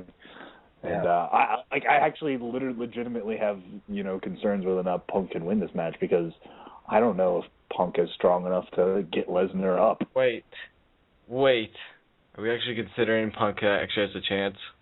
Yeah, he definitely has a chance. No, I'm pretty much confident that this is going to be Brock Lesnar. Yeah. I think the only problem I'm seeing with it is, like, how does Punk get him up for the GTS or the Anaconda? What do you mean? He could give Big Show a GTS, can't he? Do you see Lesnar losing to a GTS? I don't know. And he's definitely not losing to an Anaconda Vice. Right, so, but like, they're putting Punk on a fairly even level with Lesnar. Every time Lesnar's gotten the advantage on Punk, it's only been because of Heyman. So I definitely think that star-wise, they're booking them evenly. It's just like Lesnar's moves, Punk's moves. Sorry, there's not really a way for him. He's gonna have to win in some other fashion. Well, I haven't decided yet, like, who I think is gonna win for sure. But I'm definitely leaning towards Lesnar. But I don't think it's a shoo-in at all. I don't see that. Well, no, if Punk was gonna win at all, it's probably because Heyman does something stupid and fucks up Brock's chances of winning. I guarantee you, if they go that route and actually have Punk winning, it would have to be something stupid like that. If anything, if anything, I would see Punk losing because he gets distracted from once again trying to chase after Paul Heyman. Yeah. And then Brock Lesnar hits F5 or whatever he does to finish the match, giving Brock Lesnar the win. And it gives another reason for them to have a rematch somewhere down the line because Punk didn't legitimately lose. Also, this Lesnar match is probably the most excited I've been for a Lesnar match that's coming up. I wasn't excited about the Cena and Lesnar. The Triple H and Lesnar matches, I just really didn't care. But this one, I really, really want to watch. Yeah, I was excited for the Lesnar-Cena fight, mainly because we haven't seen Lesnar fight in so long, and who the fuck cared that he was in MMA anyways? I wasn't excited for Lesnar-Cena per se, but I definitely thought that match was pretty good. But it was pretty good. The Lesnar Triple H matches, I didn't give a shit about at all. No one gives a shit. Bringing it back here, I was at least excited to see Curtis Axel back on Raw, which throughout this whole storyline, he's been just kind of like the redheaded stepchild that's just been kind of cast aside. You never see him. It's not his storyline. It's Lesnar and Punk. No, but I just mean as far as Paul Heyman's attention and his time on screen, it's just been all about what's been going on here, and it's almost like they just said, oh, Curtis Axel isn't even a Paul Heyman guy. He's off somewhere else. No, but Paul Heyman came out at the first, when Curtis Axel was doing his entrance, and then I get that, but Curtis Axel has been so sparsely seen ever since the CM Punk and Brock Lesnar thing has been building. Oh, okay. I get he was there tonight. I'm not saying he just completely avoided him, but I'm saying he was on a big roll. This is the guy that beat Triple H 2.5 times in one night. Well, my question is, do they even have him in a program right now? No, at this point he has no match for SummerSlam. He has no appearance like he's going to have a match at SummerSlam. Oh, okay, even though he's the IC champ. I wouldn't really be surprised if he didn't. I don't think enough people would care if he didn't. Fuck wrestling logic. The IC champion misses like every other pay-per-view. I don't know what you guys are complaining about. That's just how it is. Like, someone has to take the fall, pretty much, and sometimes it has to be the Intercontinental. Yeah. Well, after all this went down, we come back to a backstage segment with Renee Young introducing Paul Heyman, Curtis Axel, and Brock Lesnar. And I really liked this scene where we saw the three of them standing around. It took me back to like the 80s, early 90s, when you would see a manager and they would just have all the various people they met. SmackDown, the manager had like a whole group of people around them. Most known, the Heenan family, where you would see Bobby Heenan standing there and have all of his people around him. You'd have Mr. Perfect, and he would have I don't know who was he managing at the time, Barbarian or someone like that, and a bunch of people surrounding him. Andre. It's just cool to see those people stand there like that. My favorite part was Brock Lesnar going, Paul, say something stupid. Stupid. Yeah, Lesnar actually got a little bit of mic time here, and he wasn't bad. He was going on about, you know what, you're not the best that the world has to offer. I'm both the beast and the best. Yeah. And then he says, say something stupid, Paul. And then he proceeds to challenge Punk to a match next week on Raw. Which is stupid. That was stupid. He's real confident when he's got Punk, got the shit beat out of him the week before. But we'll see. It's definitely a trap, obviously. Yeah, that's the thing. I'm pretty sure Brock is going to get the advantage on Punk 3 weeks in a row, and that's going to be the last Raw before SummerSlam, isn't it? I can't see Brock getting the advantage every week and winning at the pay-per-view. That just seems weird. That's a good point. It doesn't look. The thing is, to Brock getting the advantage now, it looks like there's going to be a win for Punk. Because they're promoting him more as the underdog. And at the moment, with both Heyman and Lesnar sort of targeting Punk at the moment, he will be given that whole underdog position. Do you think that Punk's going to get his hands on Heyman? He is not being presented as the underdog. As Chris was saying, he's being presented as a very equal level of Brock Lesnar. Equal? I don't think so. Yes, equal, Close. because every time they're fighting, he's getting in just as many shots. It takes a lot of times for Brock Lesnar to knock him down and keep him down. He keeps getting up a lot of times that Brock Lesnar knocks him down. Ultimately, his downfall is not necessarily that he gets beaten by Brock Lesnar, but that he gets distracted looking at Paul Heyman and then gets blindsided by Brock Lesnar, and that's when he gets kept down. He's absolutely not being presented as an underdog. I don't know if I'm thinking this just because of the sideburns or not, but Punk has a lot of qualities that resemble Wolverine. He'll get constantly bashed down, and then he'll just regenerate, just get back up, and just keep fighting, and you gotta look like Lesnar's like the Hulk, and Punk's like Wolverine. It's just cool. All he needs to do is call people bub. Yeah, the pipe bub. Yeah, the pipe bub. I just want to see Brock Lesnar tear CM Punk in half. Then. Whoa! He'll just regenerate his skeleton. Just. Okay. That's essentially what I hope to see, too, though. Basically, Brock Lesnar tears CM Punk in half because he has never been colder in his entire career, I think. I could not be more disinterested in him. And, yeah, he still has his supporters because he has his diehards, but aside from that, he does not have the support he once did. Well, he's got to build it back up. He went away, so he lost it all. So. Lesnar or Punk? Punk. No. Punk still has his support. Punk still has a lot of support. Lesnar is always going to have his support.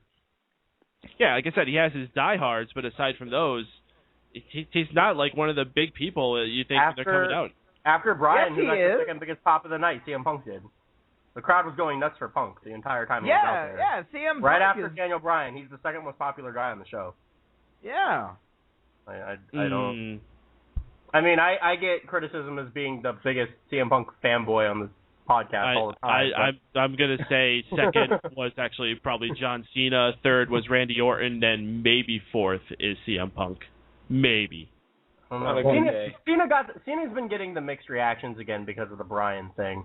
But he's actually getting more attention than Cena's getting more of a positive reaction than he normally does when he's facing someone like this. But for the most part, it's still that 50-50. The Cena fans like him, but then everyone else is on Bryan's side type deal. But once again, it's a reaction. And that's more than CM Punk's getting out of some people. During CM Punk segments, sometimes people are sitting on their hands. I mean, when he's actually fighting, people are getting into it. But whenever he's doing his back and forth with Paul Heyman, when it's Paul Heyman, people are listening and they're reacting to what he's saying. When CM Punk speaks, people are sitting on their hands. They're being quiet because they want to hear them both. There's an old thing that wrestlers will say, if you ever want to get someone's attention in a promo, you talk quieter because you want their attention, you want them focusing, and I think if the crowd's being quiet, they're listening to the people that are speaking. No, because when Heyman's speaking, yes, they're being quiet, but they're still interjecting those oohs and ahs. CM Punk's not getting those. I don't know. Well, not in Green Bay, but he's getting those.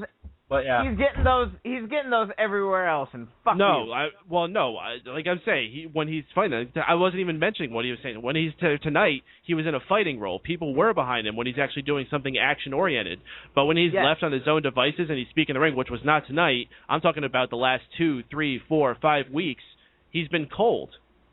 He's not been on his A game. That's why. Because usually, going from his whole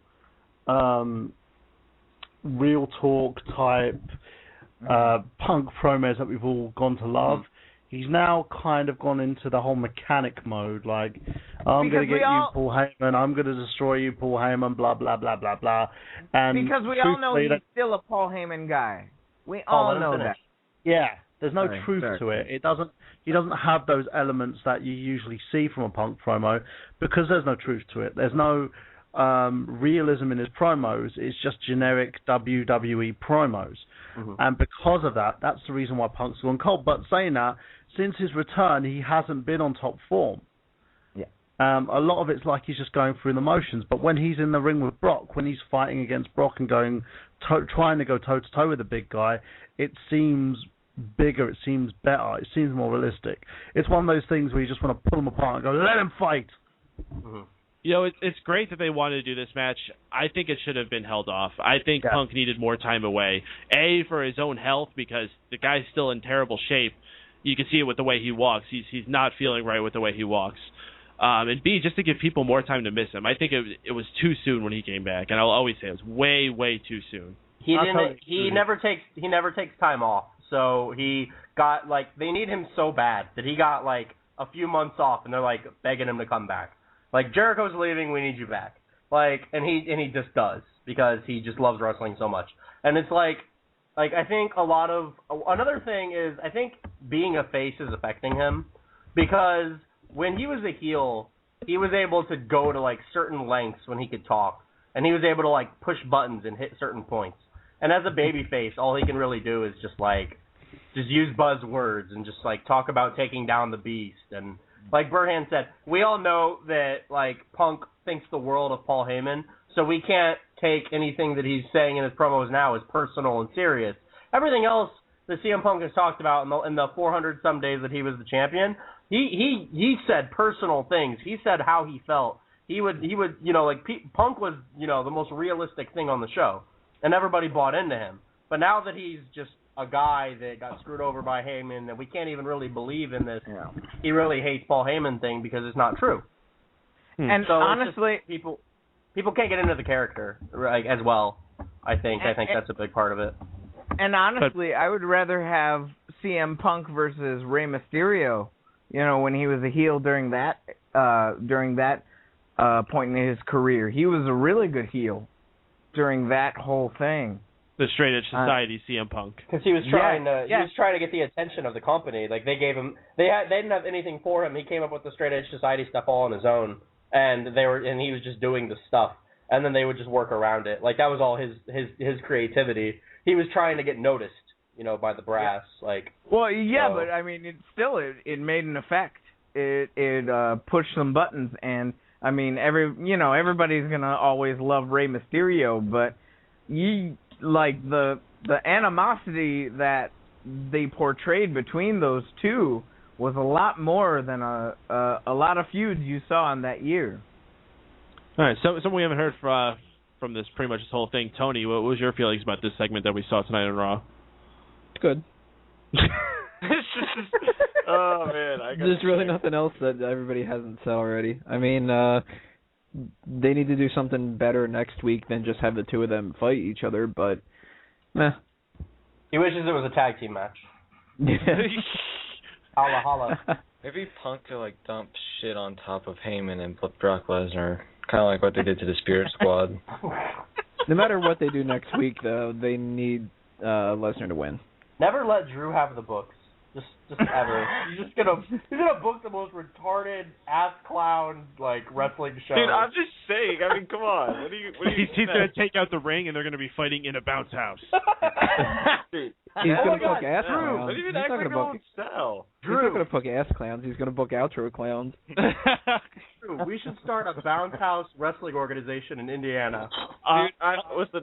I'm pretty sure there's a few backyards in Indiana that do that already. Listen, I would do that, but apparently no one has confidence in my booking decision, so we can't. Aw, damn. I'll book the show. So fuck you, Paul.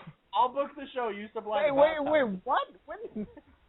Or Sean would have said I booked stupid. I wasn't saying something weird. Well, no, you guys they need to do something different. That just popped off the top of my head. I mean, fuck, what else do you want them to do? When we tell Drew different, he just goes off to the other side of the universe. He books a Randy Orton shitfest. No, what I do is I book the most ridiculous thing ever that it gets everyone's attention.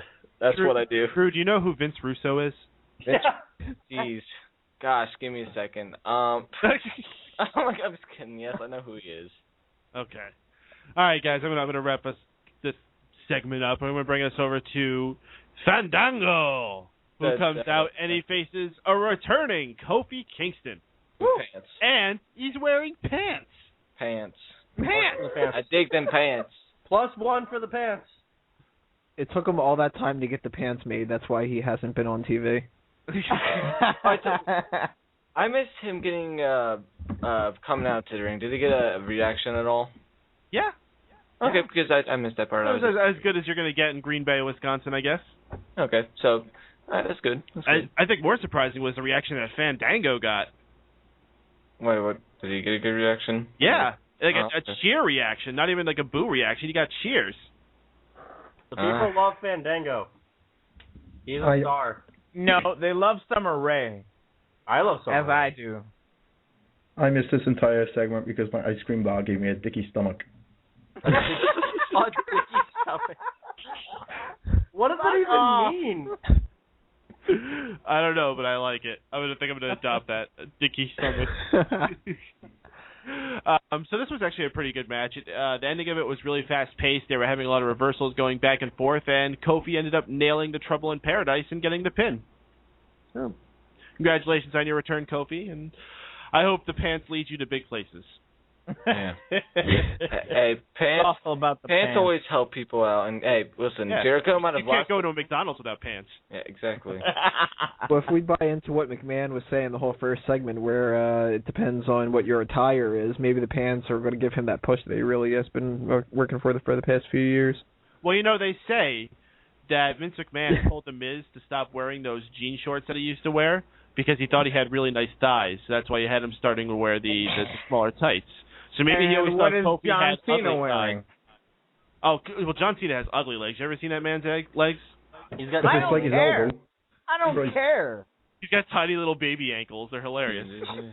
John Cena is actually a really ugly guy. Like, why do we always just shit on him every single week, Paul? Come on. Well, this is a new direction that we get on him. He's absolutely horrible. He's a bad wrestler and he's really ugly, and he has baby ankles. I never said he was ugly. I said he was a bad wrestler. You did. I said he was ugly. I said he was a bad wrestler. I said he gives bad promos. He steals from charities. He beats up old women that are trying to cross the street. For 9/11. He shits on those kids when he does the Make-A-Wish stuff. He is the absolute level. He's worse than Vince McMahon. He botched the invasion angle. He screwed Brett. He eliminated the Eliminator. I don't know why Eminem didn't sue him over that whole 8 Mile debacle because it's basically the same thing. It's a white guy. You can say the same thing with Vanilla Ice. That's why it doesn't matter. You're allowed to be a white rapper. It doesn't matter. Otherwise, you can say 50 Cent is just a mark off of Tupac. Okay. Oh my God. He can't rap. That was all written for him. He can't rap. Oh my. Okay. Wait. Chill out for a second. Awesome Piano Man burned us again. He said, "Is this Mega Powers Radio or Total Divas?" Okay, I'll shut up. I'm sorry. I'll shut up. Wait, so this isn't Total Divas? Fuck, I brought that dress for nothing. I'm leaving. Yeah, your agent messed up again, Burhan. It did, honestly. All right, Paul. Brandon, give me a Total Divas. Total Divas is way more entertaining than this show. All right, guys. We're going to move on then. Congratulations, Kofi Kingston. Welcome back. Welcome back for Team Payton. Get us some more points. I'm sorry that it had to happen against Fandango. Fandango, your time will be soon.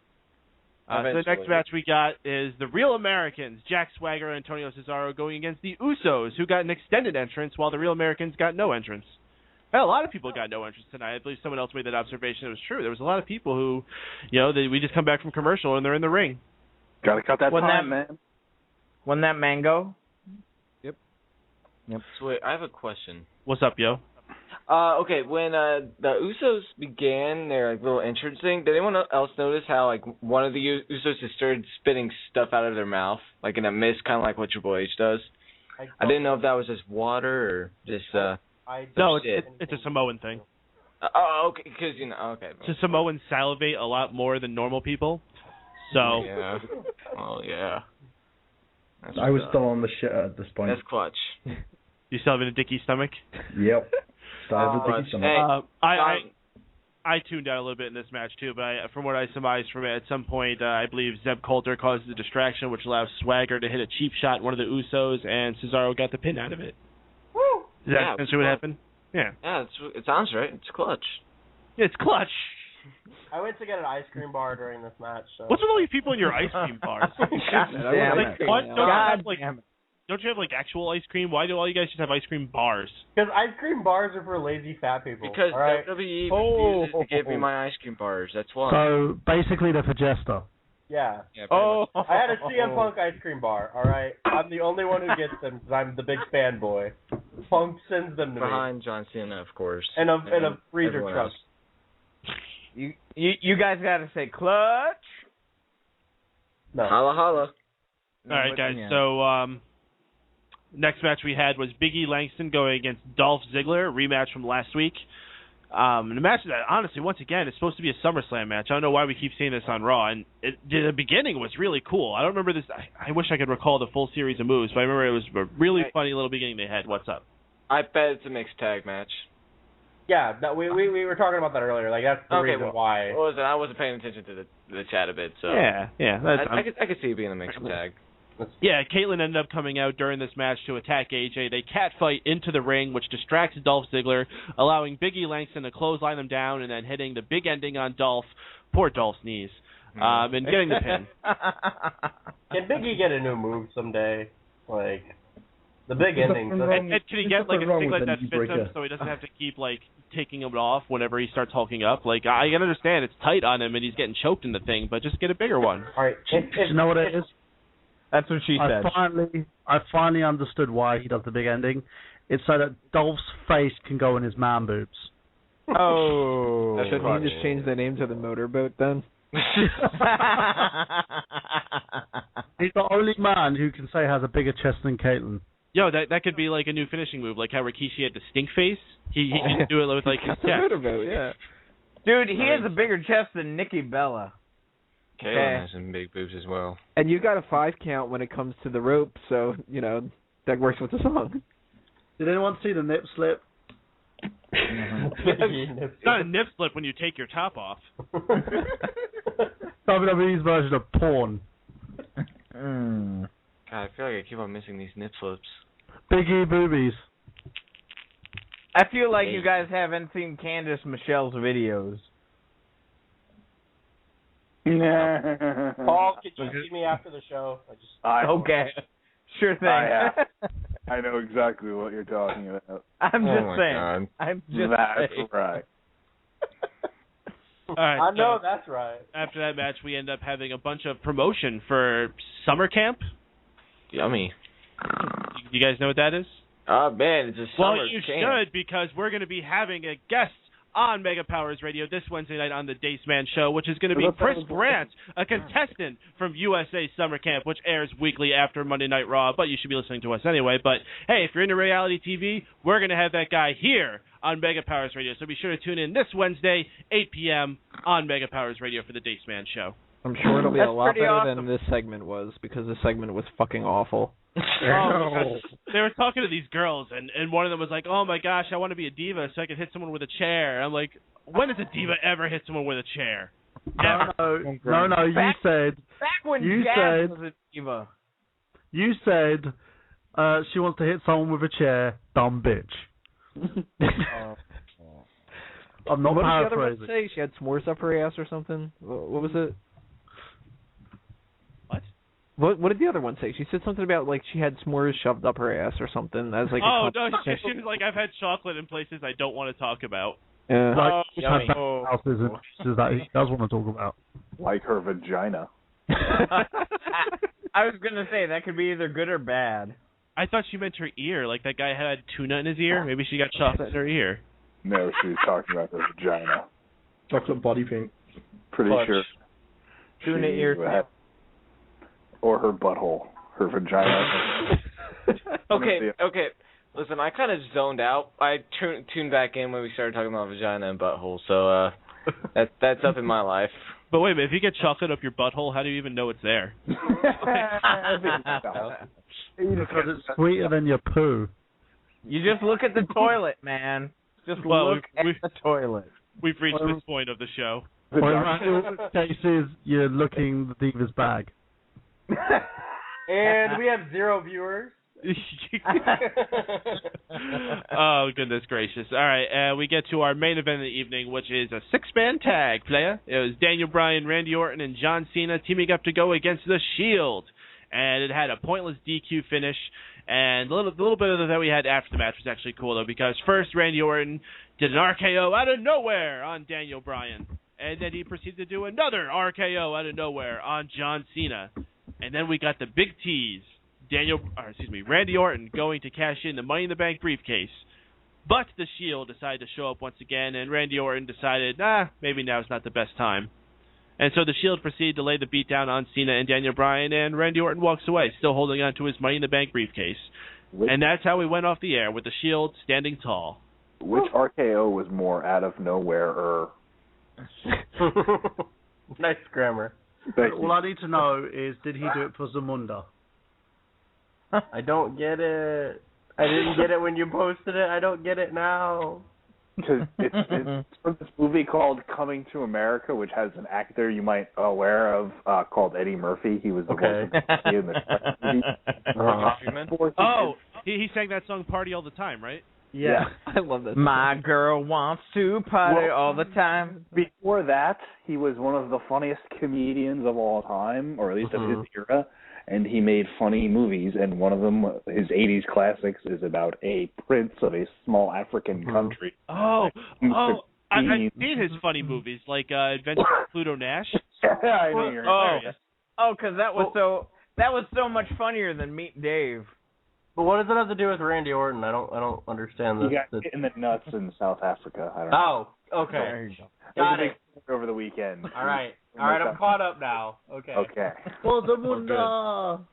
Yeah, guy jumped the rail and literally Ric Flair style 4-horse. It's all hork. What I was surprised about is that he actually got in the ring, and none of the refs and none of the security guards noticed that there was this random guy in the ring, and he actually got to quote unquote low blow Randy Orton. Did you see him? He was crept over and sneaking in all sly like. He was like Swiper from Dora the Explorer. No swiping. Swiper out of nowhere. But still, they're usually on top of that, but I guess they were off their game. So, when the guy did that, do you think Michael Cole screamed, "Low blow out of nowhere" by a random fan? No, I bet he screamed, "Orton goes down. Down goes Orton," or whatever. Vintage Orton. He's injured. Vintage Orton. Vintage Orton. Vintage crotch shot. Vintage, whatever the guy's name is, that's what it is. Right. What's his name? Sekhab or something? Sure. I have it written down somewhere. All right, guys, I'm going to cut this off, Paul. I'm sorry, we're getting really off topic, and we only got 10 minutes left here, so we're going to go around the horn. We're going to do our high point, low point of the evening, and first is going to be Tony Mango. Low point, the way that Layla was talking and those weird fucking screams.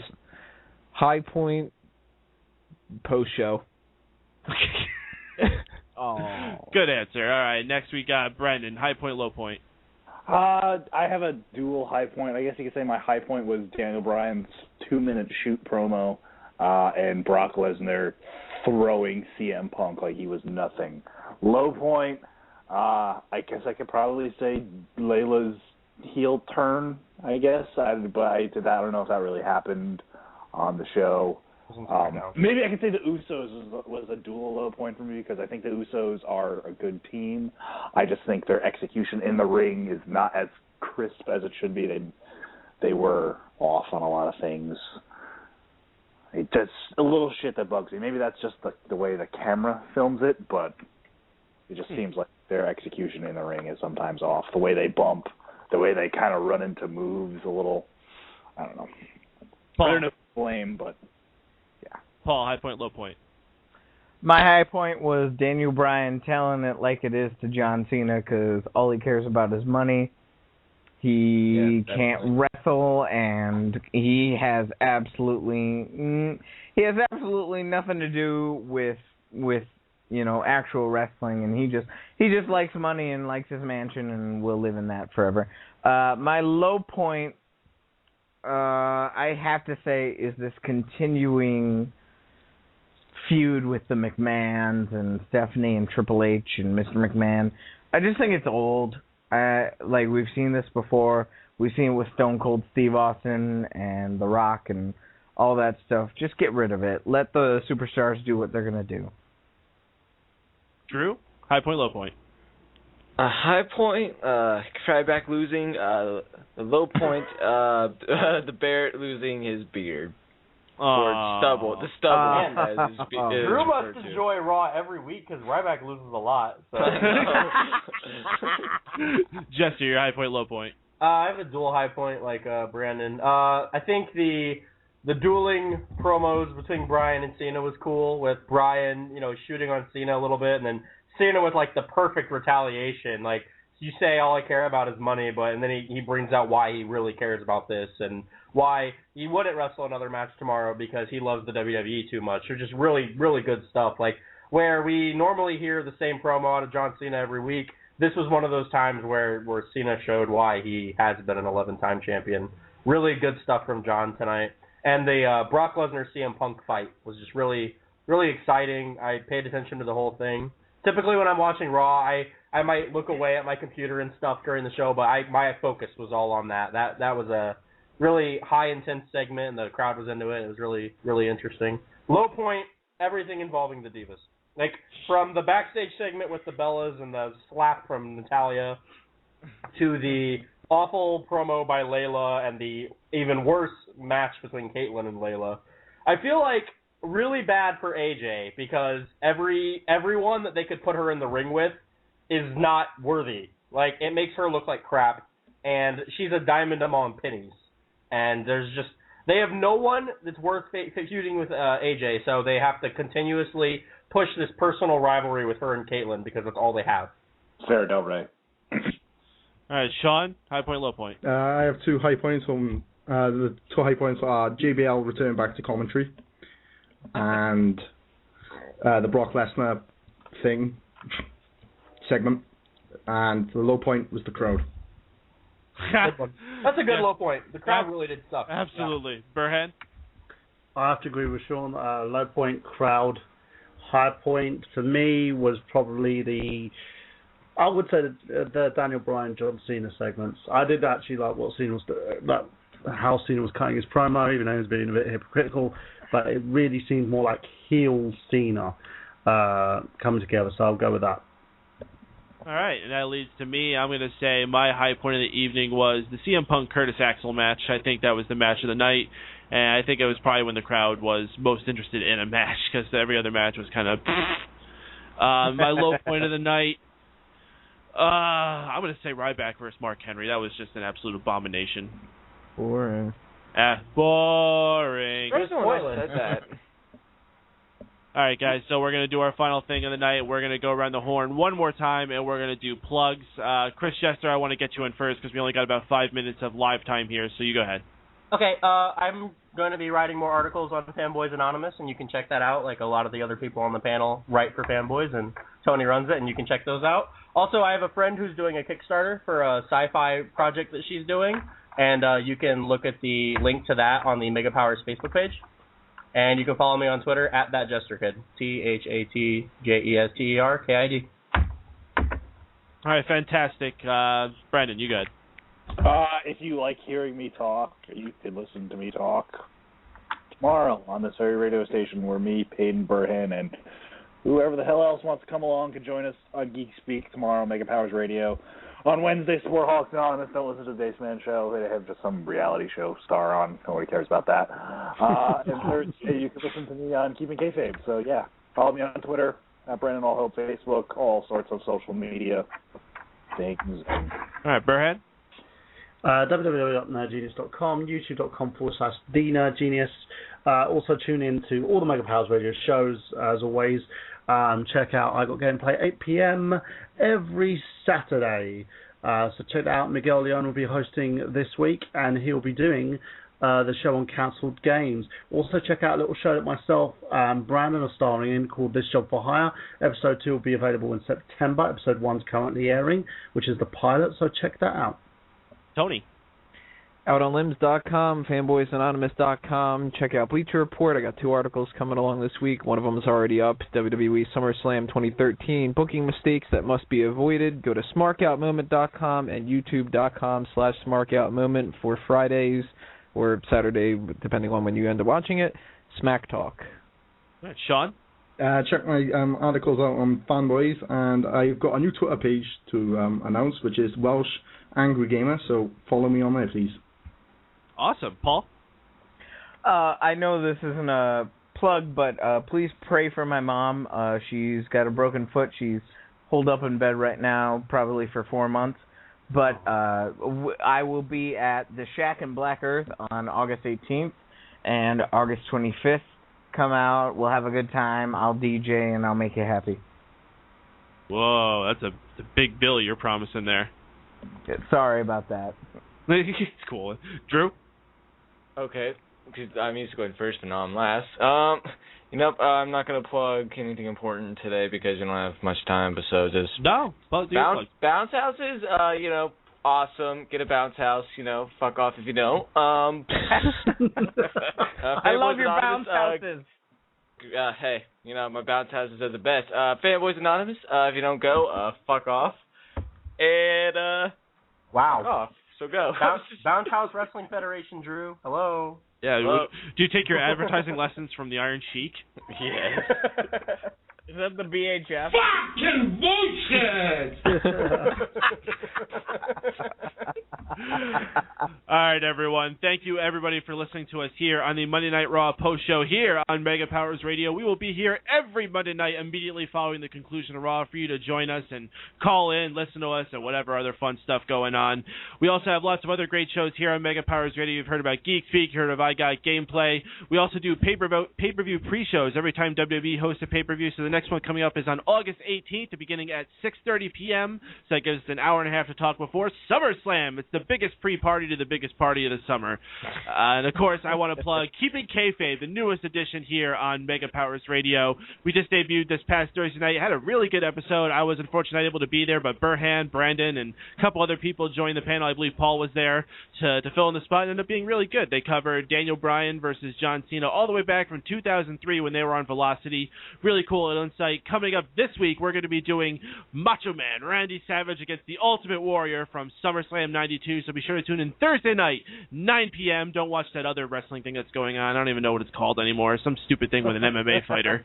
If you ever support everything else on here on Mega Powers Radio, blogtalkradio.com/MegaPowersRadio, YouTube.com/MegaPowersRadio, Facebook.com/MegaPowersRadio, and of course at Mega Powers Radio on Twitter. Thank you everyone for listening. I'm Mike Payton for Tony Mango, for Michael Burhan, for Brian Ligon, for Chris Chester, for Drew White, for Paul Hibbert, and for Sean Walker.